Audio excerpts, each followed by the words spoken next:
The great tree of knowledge and wisdom had its roots in China, and wherever the benevolent shade of that wondrous and mighty tree fell, civilization flourished.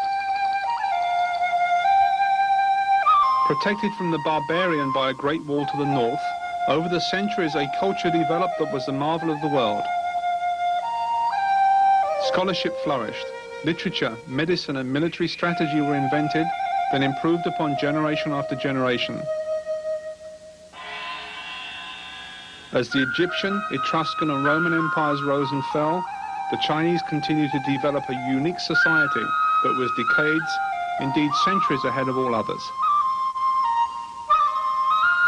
Advanced agricultural methods allowed the toiling masses of peasants to feed the nation. Monuments of unparalleled beauty and complexity were constructed that would be copied throughout Asia. Buddhism was enthusiastically embraced by millions of Chinese. Medical concepts and techniques were developed that survive to this day. Physical conflict between individuals and vast armies was studied, researched and recorded. Individual centers of martial learning, notably the Shaolin Temple, existed and became the stuff of legends. We can assume that many such centers existed where young men were taught the art of self-defense. The achievements of the Chinese people were many. All contributed to the culture of the nation that for several millennia was unique.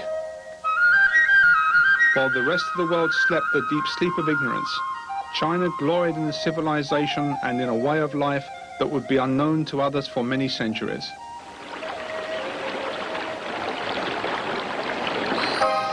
Then, after more than 5,000 years, burdened by the weight of its glory and exhausted by its many accomplishments, China began to die. Racked by civil commotion, foreign invasion, and an overly bureaucratic governmental structure, the great but now decadent kingdom began to falter. As China declined, Japan was being slowly opened to foreign trade after centuries of seclusion. Britain had established a far-flung empire upon which the sun, quite literally, never set, while America still bled from a war that had robbed it of the flower of its manhood. Unlike the phoenix of Chinese mythology, that was destroyed only to rise from its own ashes, there would be no miracle to save the Middle Kingdom. The seeds from the last blooming of the once glorious flower of Chinese culture would be scattered far and wide. Some fell on native soil, struggled to survive, but died. Others were taken to less civilized but younger and more vigorous cultures by foreign students and traders. Here they would grow strong and robust once more in the virgin soil of these distant lands. There were many visitors from overseas who aspired to learn the unique, unarmed fighting methods of China, but few were qualified. Even fewer were capable of withstanding the rigorous and lengthy training that turned bodies of fragile bone and vulnerable flesh into sculptured stone and tempered steel. Yet there were visitors to China, like the Okinawan Morio Higaonna, who willingly paid the heavy price of acquiring superhuman strength and physical invincibility. For 14 years he paid in hardship, pain and suffering the cost of the passage from defenseless youth to master of the martial arts. When he left China in 1882 for his homeland of Okinawa, he took with him sanchin and the other 8 kata that were fundamental to this fighting system, as well as the techniques and training methods of his chosen art.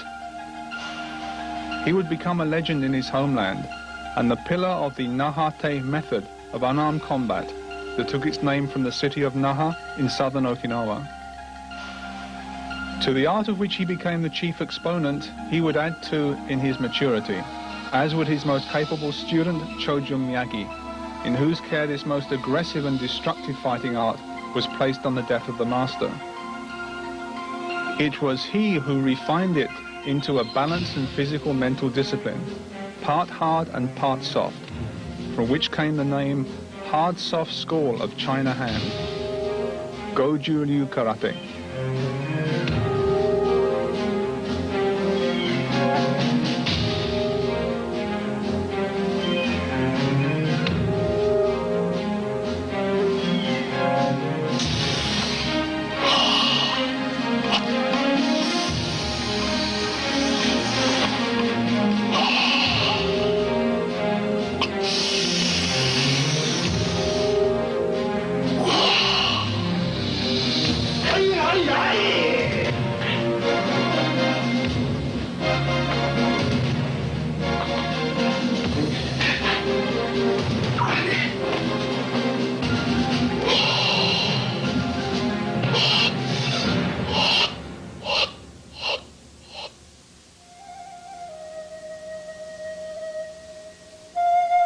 The Okinawans who inherited the art of Morio Higaonna were a sturdy people, much used to hardship. For them, the severe training was a challenge more than an ordeal. Te, and later karate, as it became known, was for people used to fighting a harsh environment very invigorating and produced a hardiness of spirit and a physical resilience that assisted them greatly in their day-to-day work as farmers and fishermen. The Okinawans brought a native energy and sincerity to all they did, and as a result, karate prospered greatly. It flourished to such an extent that, barely a century later, the knowledge that was so secretly transmitted from a Chinese master to his Okinawan student became the intellectual property of the world.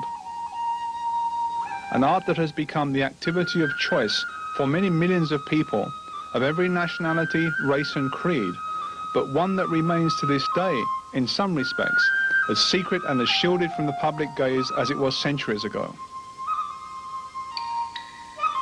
Morio Higaonna is a member of karate's inner circle, one of the most qualified and respected teachers in the world. He is the heir to the legacy of Tёdzюном Mияgi by virtue of being the premier student of Miyagi's last and most favored disciple. Renowned for the quality of his technique, his immense knowledge and his awesome power, no one is better qualified to present what makes Goju-ryu karate unique and what makes its exponents feel in combat, sporting or otherwise.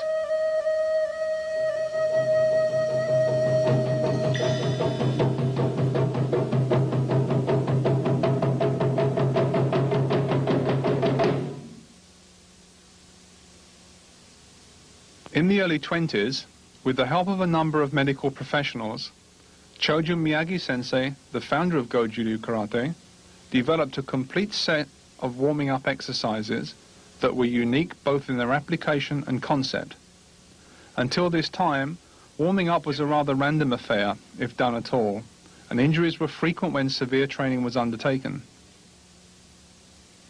In order to make karate available to the masses, it was necessary to adopt an organized approach to training, and this Tёdzюnom Miyagi did quite brilliantly. The exercises he developed not only prepared the body for stress and allowed it to function safely while under duress, but actually contributed to the correct performance of both the techniques and the kata. Thus, the student is not simply preparing himself for strenuous exercises, but preconditioning and programming his mind and body. The muscle tone and agility acquired in this fashion contributes very significantly to the performance of the kata and makes those disciplines very much easier to acquire. Before the heavy training that is typical of Goju-ryu style karate, approximately 45 minutes of basic exercises or yubi-undo are carried out. These are comprehensive and vigorously performed with the breathing linked perfectly to the movements of the body.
The practical nature of many of the movements is obvious. For example, stretching with coordinated breathing, like an animal awakening from a deep sleep.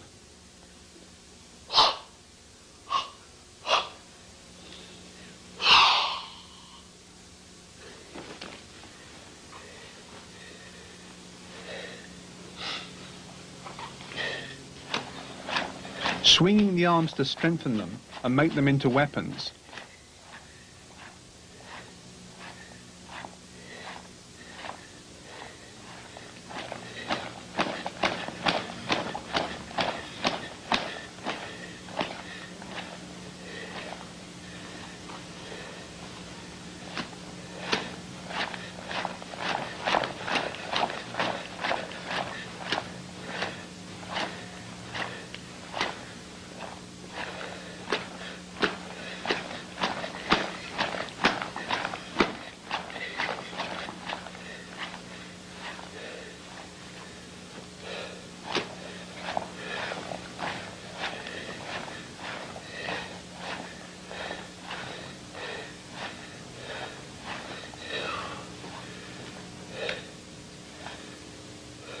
Hands and finger stretching as the whole body is prepared.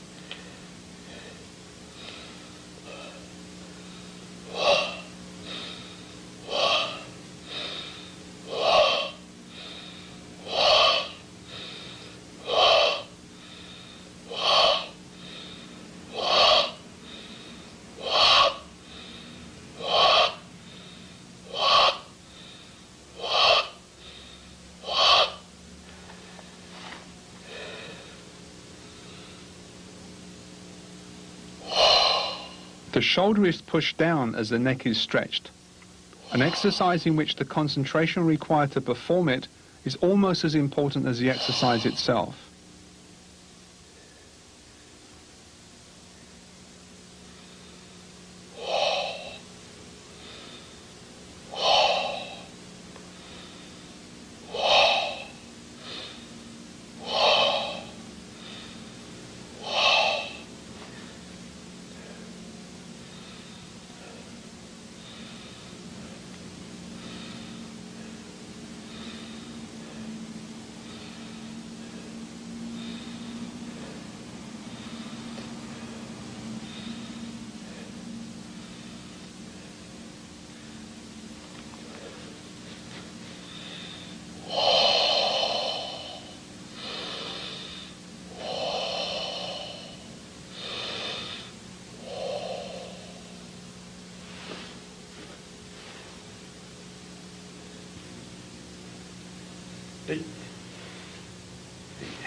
Two people can assist each other in training greatly. While one keeps his body stiff and falls against his partner, the other, keeping his body tight, catches him.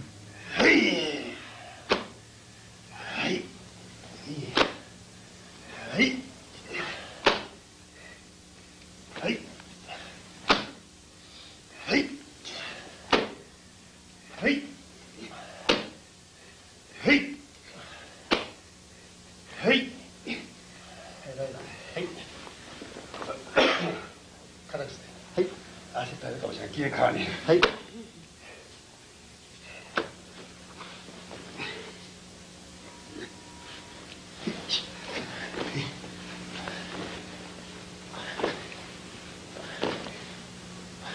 The body can also be used as a weight training device, as in this exercise. はい。はい。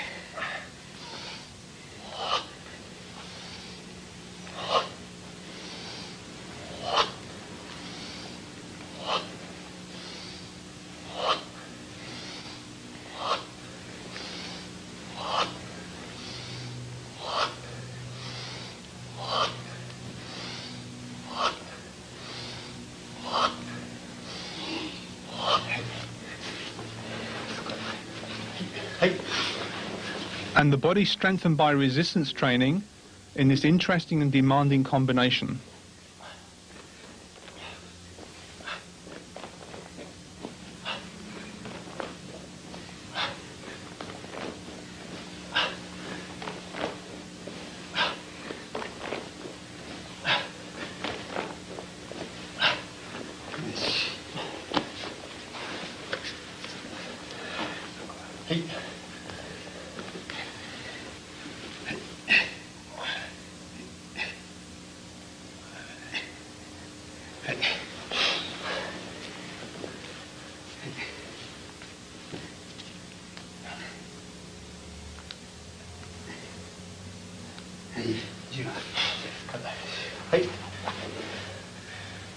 Stretching should be gradual and progressive, not jerky.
The legs are moved against the partners to develop the muscles in the calf and the back of the upper leg to develop a strong snapping action which gives power to kicks.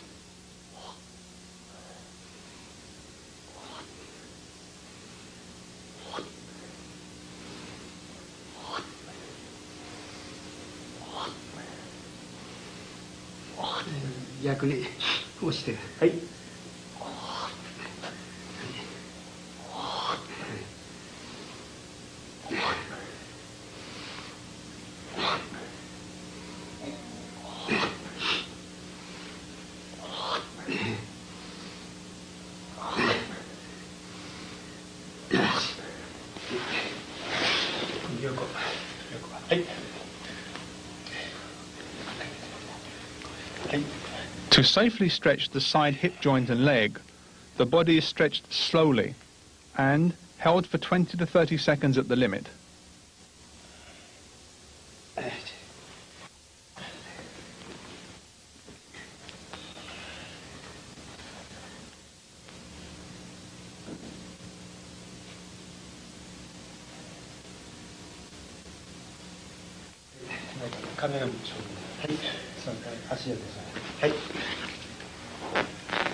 This exercise is not for beginners, and even with experienced students, caution must be used.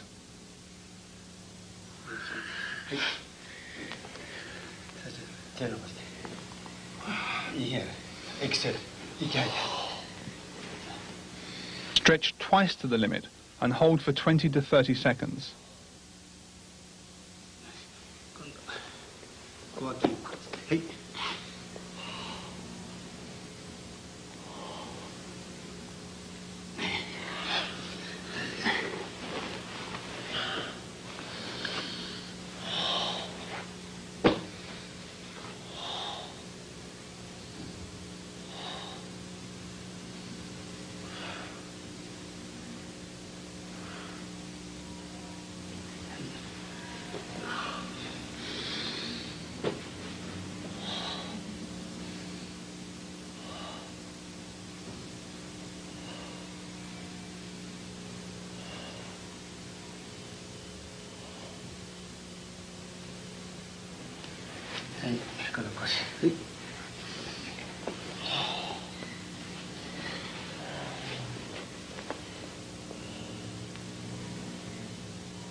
Clearly, this stretch has to be done slowly and carefully, then held for 20 to 30 seconds on completion.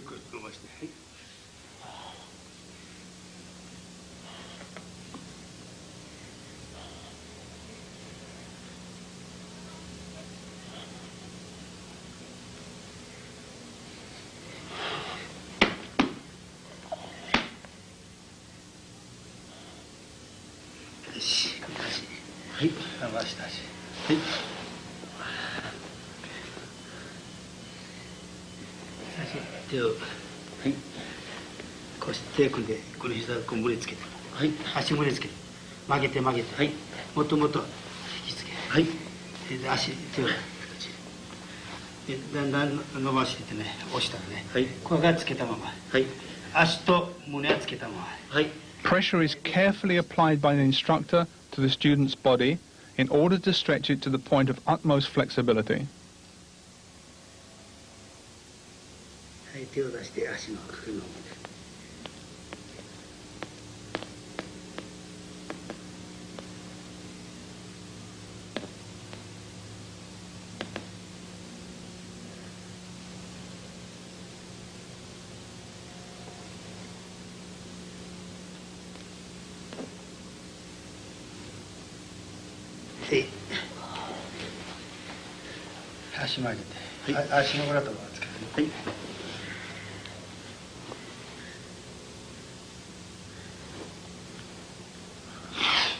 The soles of the feet are pushed together, and the instructor carefully applies his weight to stretch the student's body.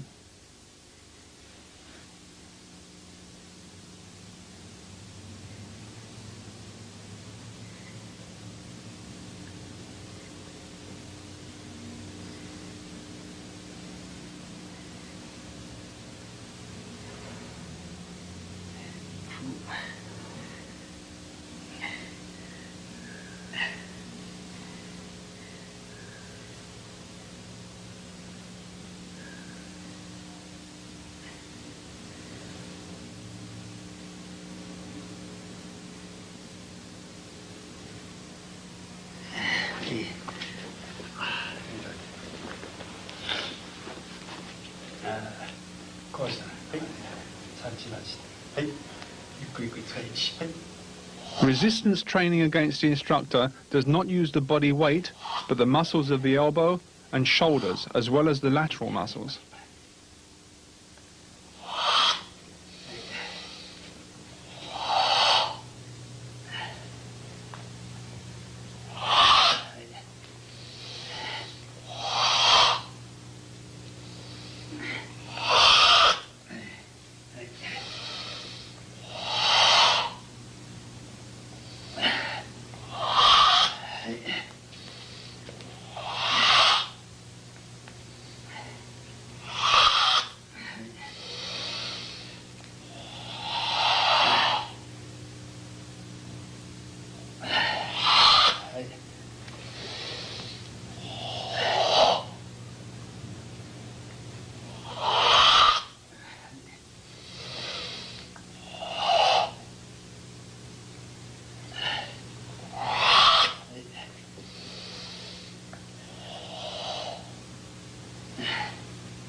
This is a snap kicking on exhalation eye development exercise.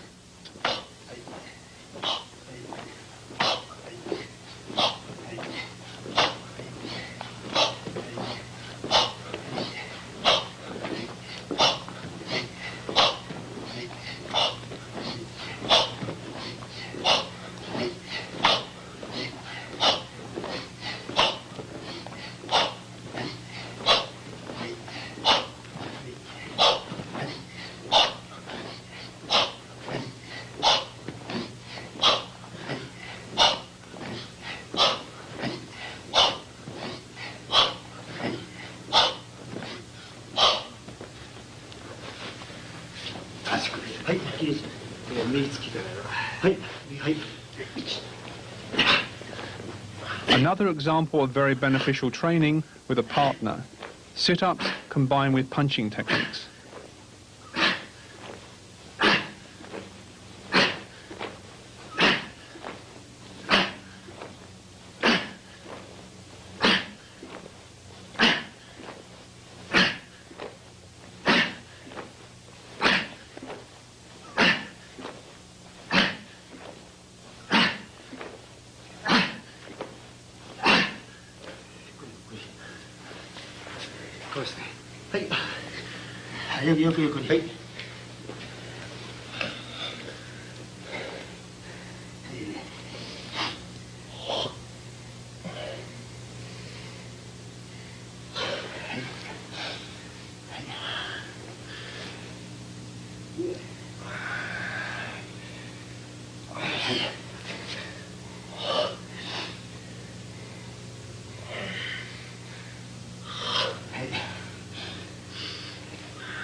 A novel but practical way of developing powerful leg muscles, followed by a way of stretching and relaxing the back muscles to conclude Junbi Undo.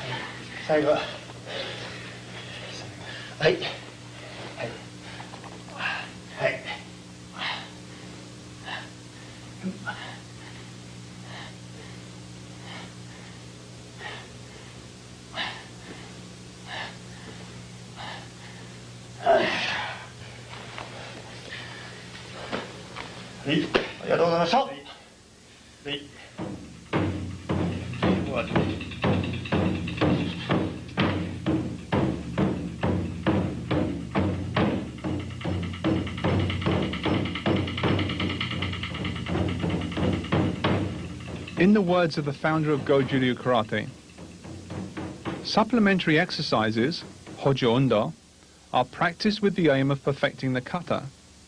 The purpose of these exercises is not only to develop strength and power in the body as a whole, but to develop each part of the body individually in order to develop complete body power. Undoubtedly, they are responsible in part for the immense strength of Goju Ryu karate exponents, the explosive power they can unleash, and the hardness that they develop.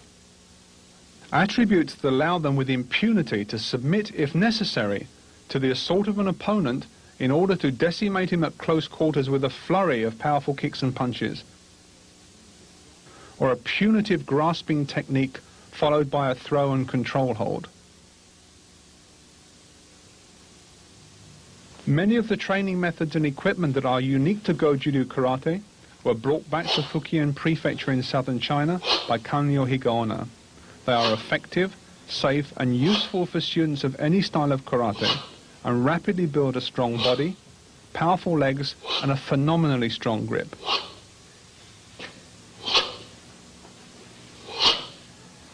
Training stones of varying weights are manipulated with both hands to develop the strength of the wrists, so that they will withstand the shock of a powerful punch being delivered.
Thrusting with the training weights develops power and also teaches control. The heavy weight, so forcefully pushed forward, must also be brought to a controlled halt with the muscles acting upon it.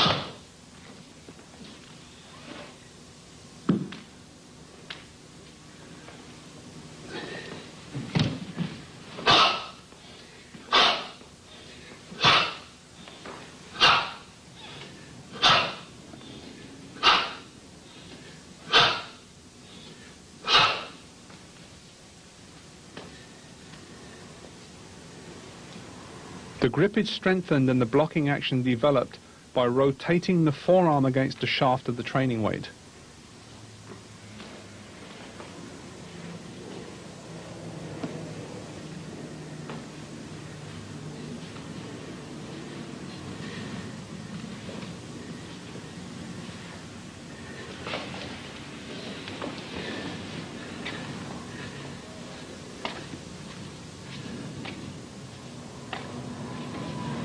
Repetitive raising and lowering actions with the training stone lead to formidable wrist and forearm development, as does shifting the weight of the training stone back and forth.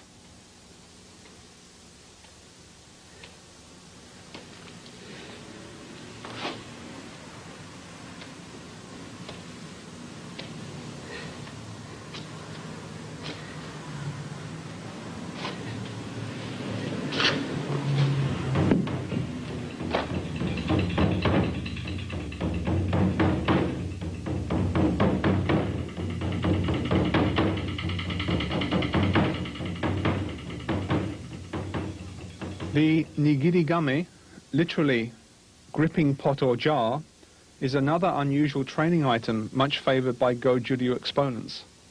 With the stomach, body and legs tensed and the feet rooted to the floor, the performer regulates his breathing and settles his power into the centre of his body. The heavy jars, which can be made heavier by the addition of sand or water, are gripped with the tips of the fingers, raised and gripped tightly as the karate exponent moves in the typical Goju Ryu stance.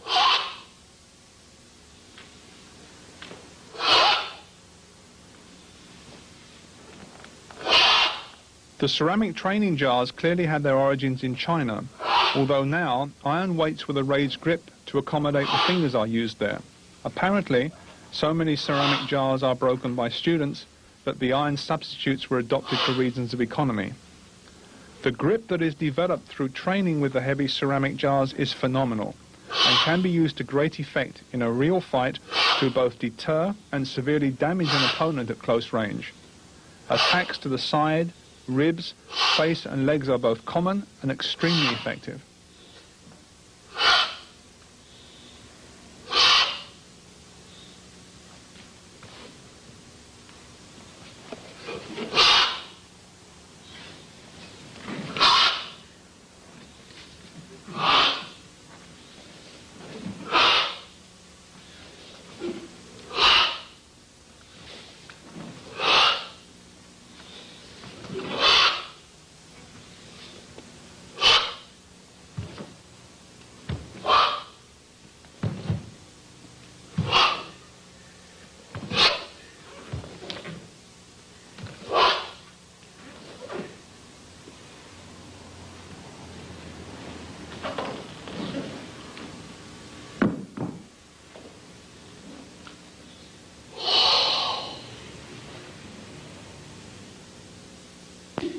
Grabbing his wrist, second grabbing his elbow. Tёdзюnom Miyagi sensei was renowned for his ability to tear raw meat into strips with his bare fingers before placing it into the frying pan. Anyone who has experienced the grip of a Goju Ryu master will testify to its ability to deter even the hardiest opponent and cause extreme pain, as well as, if necessary, extensive damage. Another weapon in the Goju Ryu arsenal that is developed by intelligent and systematic training. Side and in and out, muscle, groin, and side.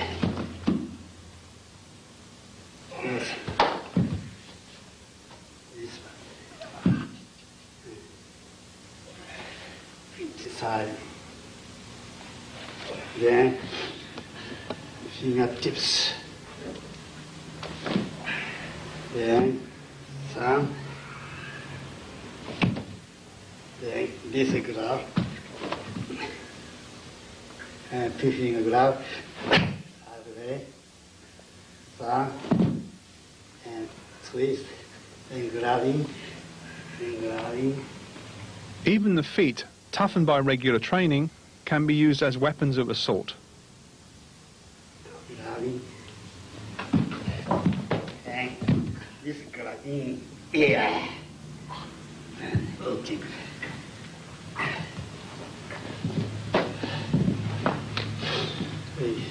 Stop.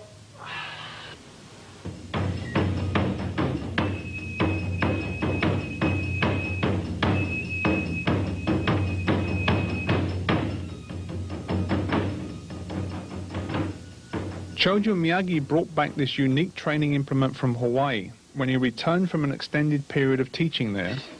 Weighing about 70 pounds, it is both heavy and awkward to manipulate, and therefore quickly develops both strength and control. Its uses are endless. It can be used like a medicine ball.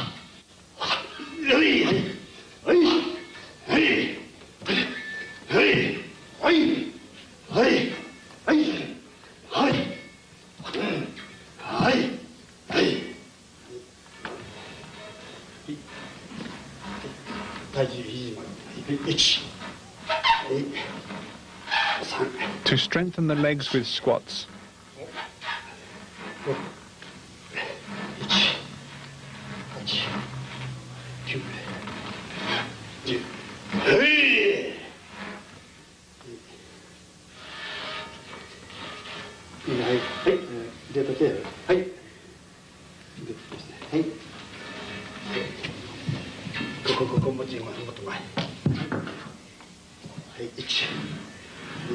To enhance the effect of push-ups.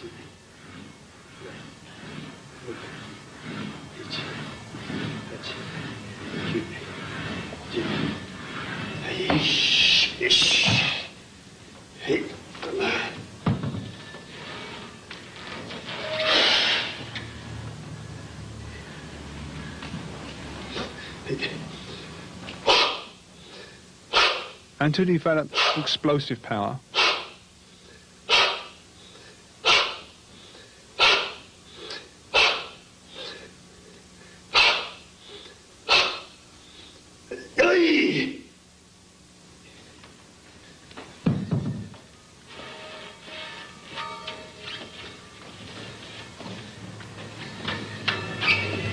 It is also used to develop the twisting power that is necessary for the successful completion of throwing techniques.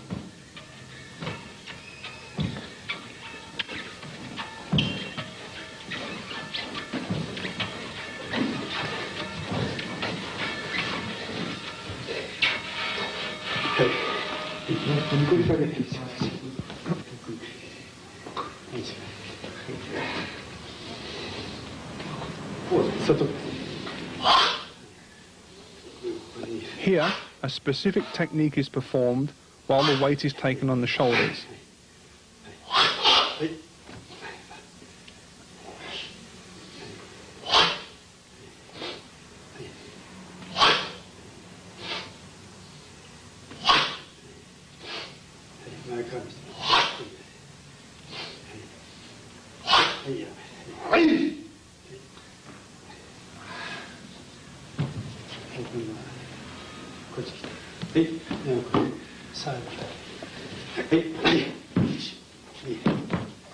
Reactions and strength can be improved by throwing and dodging the heavy training aid.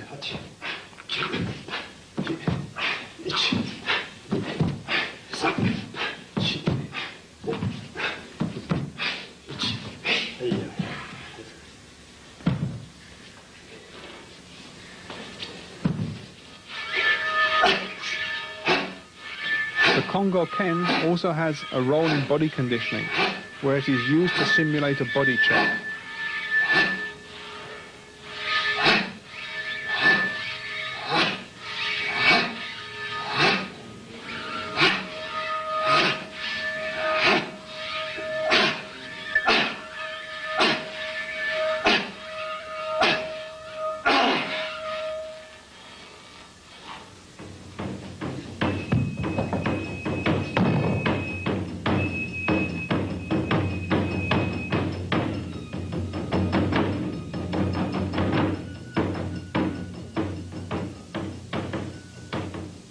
The ishi-sashi weights are used to develop strong shoulders, wrist, and therefore a strong grip.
Used on the feet, they build up the ankle, knee, leg and lower stomach area.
Using the same breathing as in Sanchin Kata, the whole body is tensed at the moment of focus.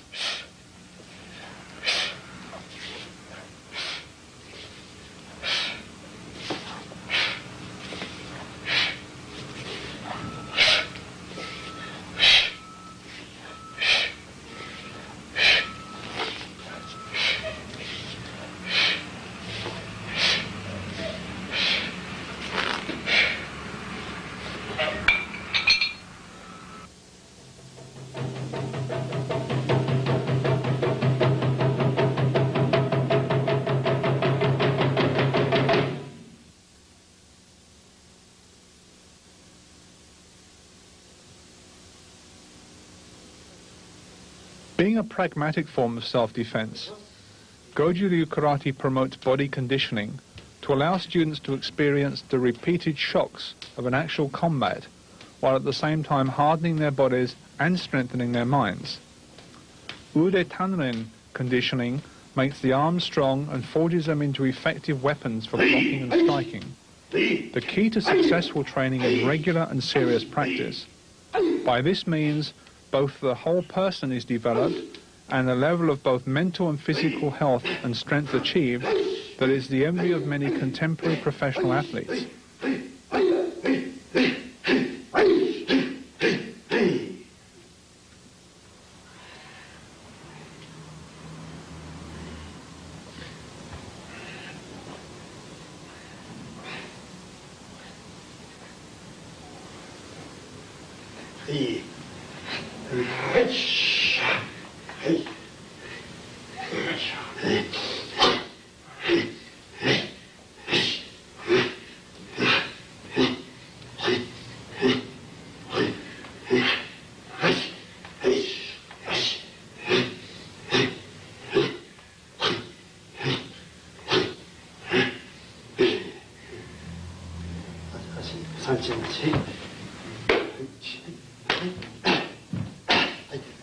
Some of the most powerful and therefore effective karate techniques must be endured if they are not to bring a speedy end to every clash of combatants. Resistance to the shock and pain are built up systematically by exercises such as these.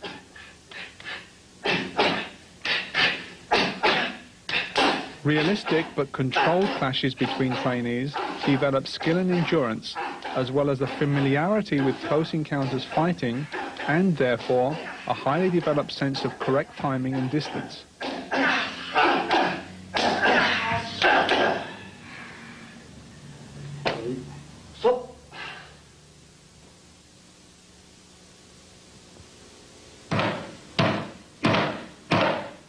Conditioning is important, as it makes parts of the body into strong weapons to be used against an opponent when fighting in earnest. It also makes them largely invulnerable to damage in combat. Advanced practitioners spend many hours strengthening and hardening each striking area of their body.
Strength and confidence are built by these exercises.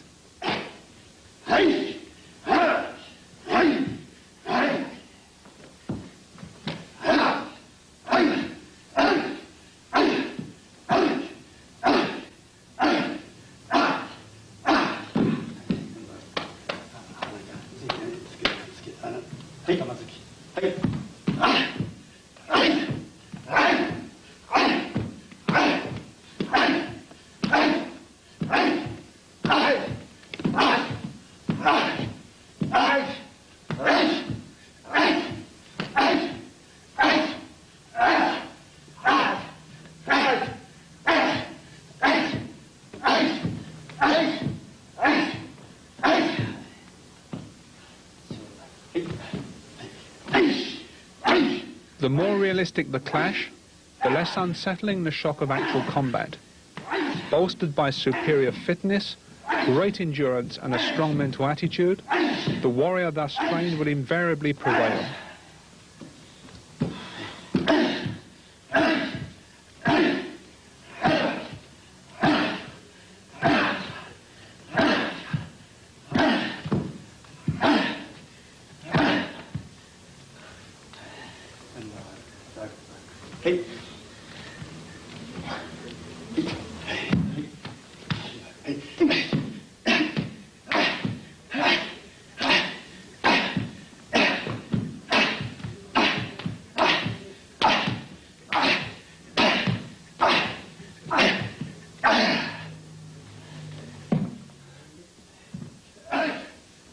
A fundamental precept of Goju-ryu karate is that in an encounter, it is probable that one will be hit by an opponent before that encounter is over.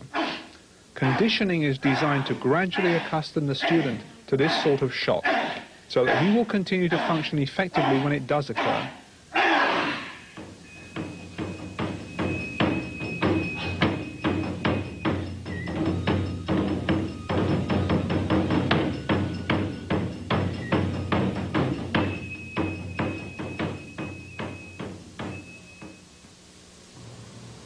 Striking the makiwara to condition the hands and feet and strengthen the body is unique to the practice of karate and is taken very seriously by high-level exponents.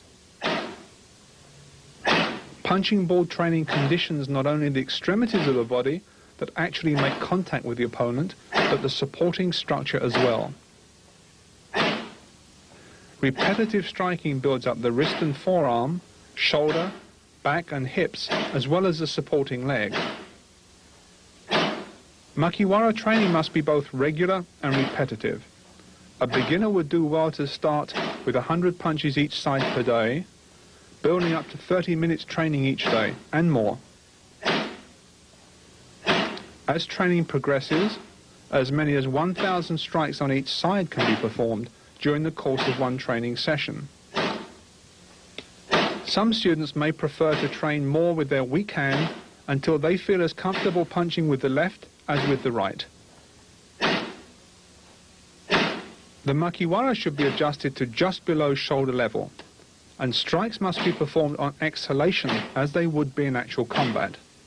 Thus, as with all training in Goju Ryu, not only are the physical movements learned, but also the breathing and correct concentration and focus are perfected through continuous training.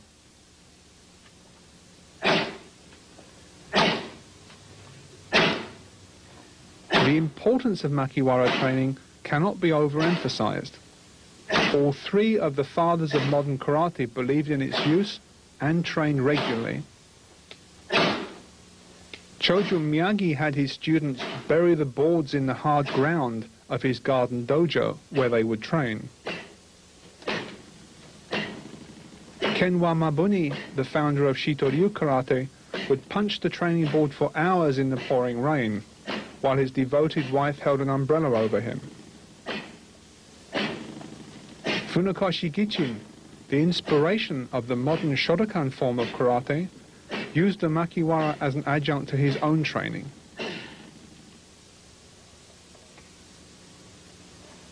The large makiwara teaches a different range of skills. The body and hands are strengthened, and an ideal target provided for backhand and open hand striking techniques. Power is concentrated in the first two knuckles of the fist, which may be gyrated at the moment of impact to create the greatest force. Many old karate teachers believed that striking with the third and fourth knuckles was dangerous, as Chinese medicine documents a link between this area and the heart.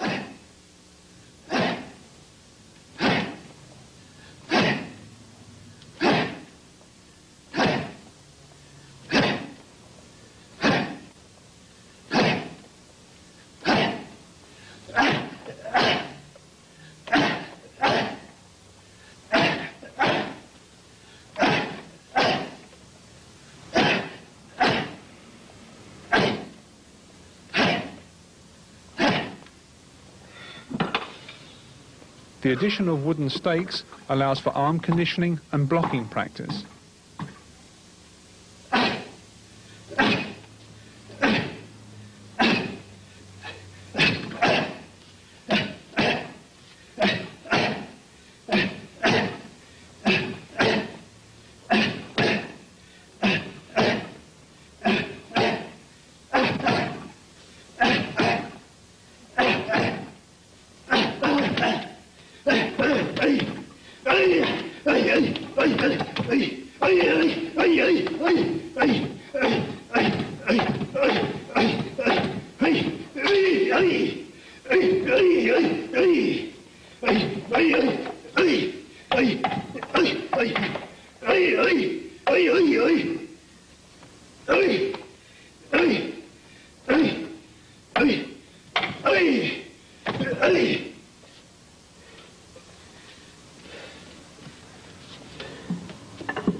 Static training is very important in the development of power and flexibility. However, when a certain level of proficiency is reached, speed, focus, stamina, and the ability to combine techniques smoothly and effectively becomes of premier importance.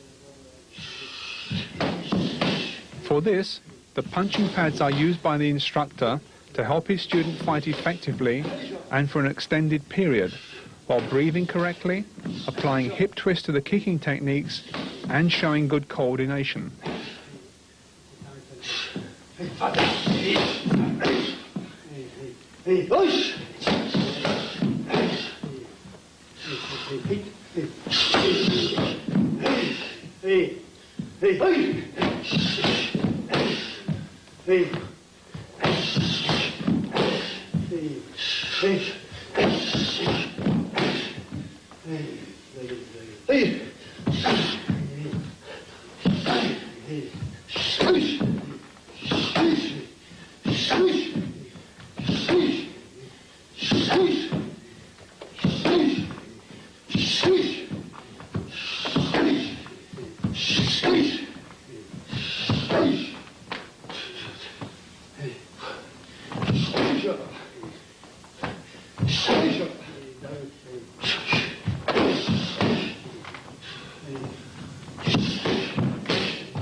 The large punching pad is used as much for stamina training as for the development of technique.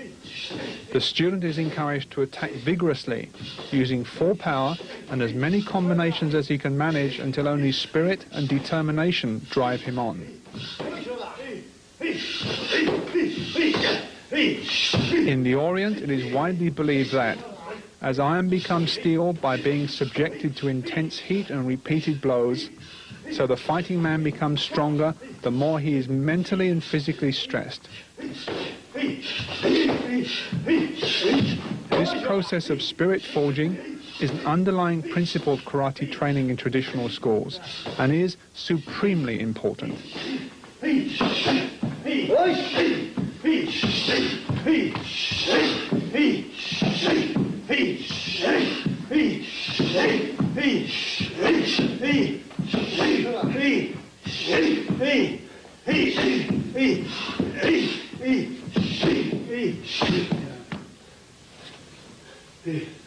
So,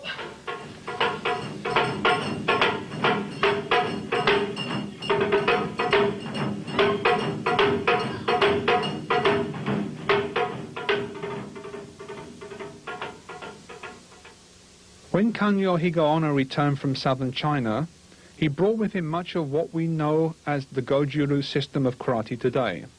Indeed, were he to see what we have presented here, there is little doubt that he would recognize it immediately and, hopefully, approve. Such was the respect his students and others that followed him had for his achievements. They changed very little of what he taught. However, while the kata sanchin still fulfills its original function of power development and body strengthening, it varies slightly from the original version in that the hands are now made into fists instead of open in the knife hand position as was originally practiced in China. This kata is the bedrock of the Goju Ryu system. It develops both the physical and mental faculties of the student, as well as the ability to concentrate effort intensely to a point where, even in the heat of conflict, he is unwavering.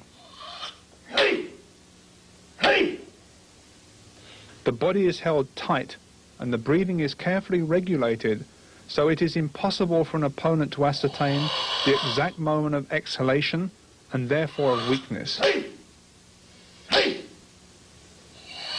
The strength and stability of the student is tested by strikes to the key parts of the body where concentration must, by necessity, be the greatest.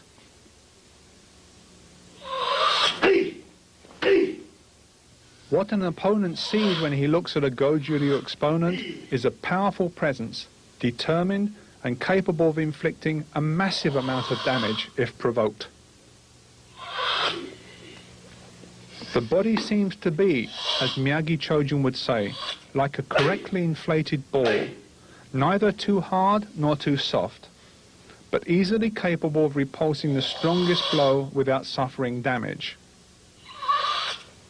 It naturally follows that the student who can withstand strong and concentrated blows will have little to fear in actual combat.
Performance of the other Goju Ryu kata teach correct body movement and execution of technique.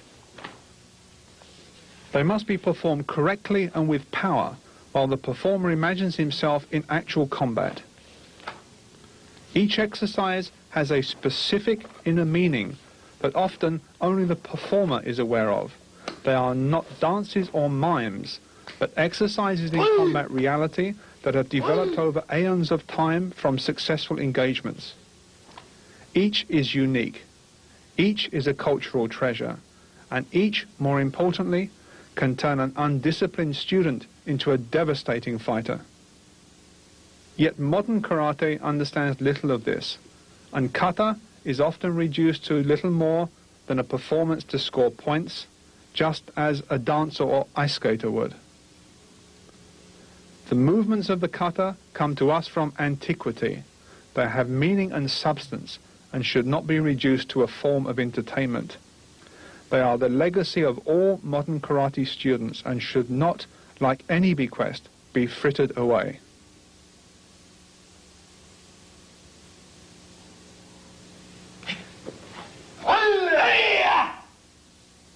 The conversion of kata from training for combat to a performance art, as in modern karate, has led to a lack of understanding of both the obvious and secret meanings of many of the movements. Generally referred to as bunkai or applications, these are the most essential elements that have been lost to all but the most traditional styles of karate.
Yakusoku kumite, or pre-arranged sparring, is an attempt to teach real fighting in a controlled environment. Care must be exercised, but this practice is useful for distance and timing training. It also accustoms a student to be in the close proximity of an opponent.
This involves the full-speed performance of a kata and is for the more advanced student.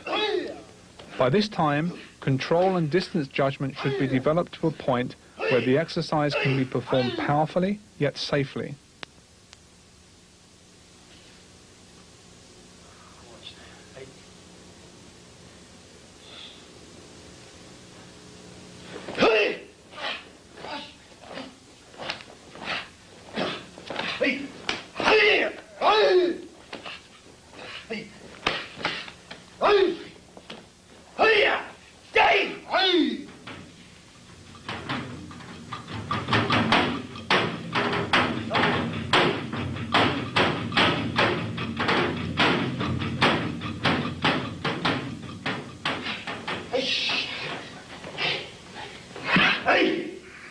Goju Ryu karate does not rely entirely upon punching and kicking methods, but retains effective throwing techniques.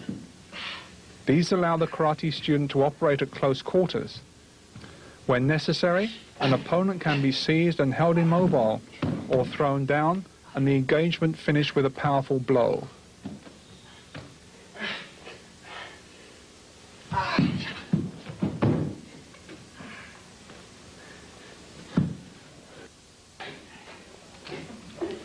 The pushing hands exercise is typical of many ancient and extant Chinese martial arts. The Goju Ryu version is very powerful and considered an exacting exercise for all but the most experienced. When a weakness is sensed in the opponent, the opportunity is seized and a technique applied. Experienced instructors can actually sense an opponent's intentions through direct contact with his body. Clearly, this could be a life-saving talent when fighting in subdued light or in a restricted space.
The culmination of training is actual sparring with an opponent.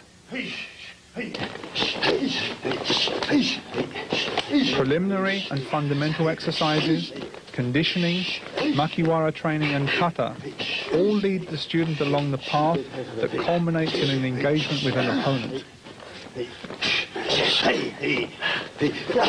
The student's ability is tested to the limit. If his stamina fails him, the hours of training will be wasted. If his techniques are performed badly, his reserves of energy will be easily squandered.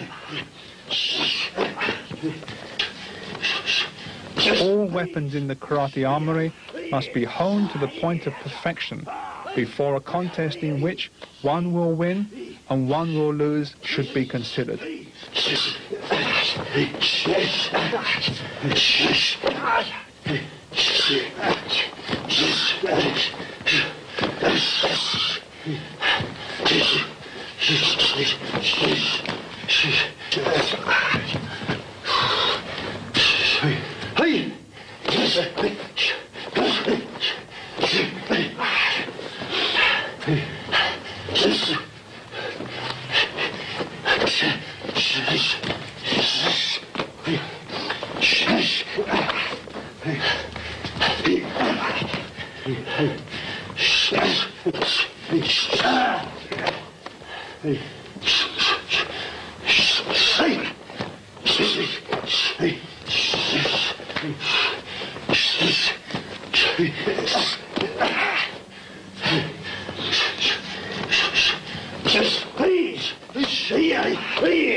From that fountain of wisdom that first saw the light of day in China so long ago, came a stream of knowledge that helped the weak defend themselves and the good to overcome evil. Through the work of pioneers like Morio Higaonna, it spread to Okinawa where, becoming a river with 3 tributaries, characterized by Tёdzюном Mияgi, Kenwa Mabuni, and Funakoshi Gichin, it crossed to Japan. The efforts of these pioneers, from whom all major styles of karate come to us, have borne fruit to the extent that karate is now a worldwide movement with members in almost every country. A triumph to be certain, but one that must be tempered and maintained by adherence to the traditions and principles of the art. Karate, by its very nature, is a solitary endeavor that demands in exchange for strength, good health and fighting ability, time and effort to satisfy the dream that Morio Higaonna had of being transformed from a defenseless youth into a man of iron. It also requires of the fighting man who wishes to become invincible that which, like the concept of infinity, has no known limit, humility.